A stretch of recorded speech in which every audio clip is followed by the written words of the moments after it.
എല്ലാവർക്കും നമസ്തേ. പെൺമക്കൾ, അവരുടെ സ്വർഗം എന്ന് പറയുന്നത് സ്വന്തം വീട് തന്നെയാണ്. അച്ഛനും അമ്മയും സഹോദരനും സഹോദരിയും ചേർന്നുള്ള ആ കുടുംബത്തിലെ ഒരു സ്നേഹം. അവർ അടിച്ചു പൊളിച്ചു നടക്കട്ടെ, നിയന്ത്രണങ്ങളാവാം, അധികമാവരുത്.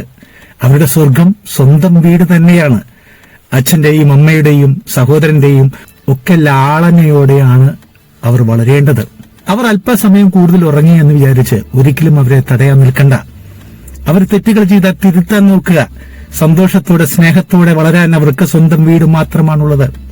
പണ്ടത്തെ കാലത്ത്, അമ്മമാരുടെയൊക്കെ കാലത്ത്, നമ്മുടെയൊക്കെ അമ്മമാര് കത്തിച്ചു പിടിച്ച നിലവിളക്കുമായി ഒരു പരിചയമില്ലാത്ത അന്യദേശത്ത് അന്യനാട്ടിൽ ഒരു വീട്ടിലേക്ക് കയറി ചെന്ന് അവിടെ സ്വർഗരാജ്യം, അവിടെ ഒരു സാമ്രാജ്യം തീർത്തവരാണ് നമ്മുടെ അമ്മമാരൊക്കെ. ആ ഒരു കാലഘട്ടമല്ല ഇന്ന്. പക്ഷേ നമ്മുടെ അമ്മമാരെ പോലെ കത്തിച്ചു പിടിച്ച നിലവിളക്കുമായി ഇന്ന് ചെന്നാൽ ഒരുപക്ഷെ, എല്ലായിടത്തുമല്ല പറയുന്നത്, ഒന്ന് ചിരിക്കാൻ പോലും അവർക്ക് അവിടെ അവസരമുണ്ടായി എന്ന് വരില്ല. അതുകൊണ്ട് നമ്മുടെ വീട്ടിൽ നമ്മുടെ കുഞ്ഞുങ്ങൾ, പെൺകുഞ്ഞുങ്ങൾ സുഖമായിട്ട് സന്തോഷമായിട്ട് ആടിത്തിമിർത്ത് നടക്കട്ടെ. അവർക്ക് തന്റെ അച്ഛനോടും അമ്മയോടും സഹോദരനോടും അല്ലാതെ മറ്റാരോടാണ് പരാതി പറയാനും പരിഭവം കാണിക്കാനും? ഭരിച്ചു നടക്കും, അവളാണ് ഈ വീടിന്റെ ഏറ്റവും വലിയ ആള് എന്ന് തോന്നിക്കുന്ന വിധത്തിൽ തന്നെയാണ് പെൺമക്കൾ നടക്കുക. നടക്കട്ടെ.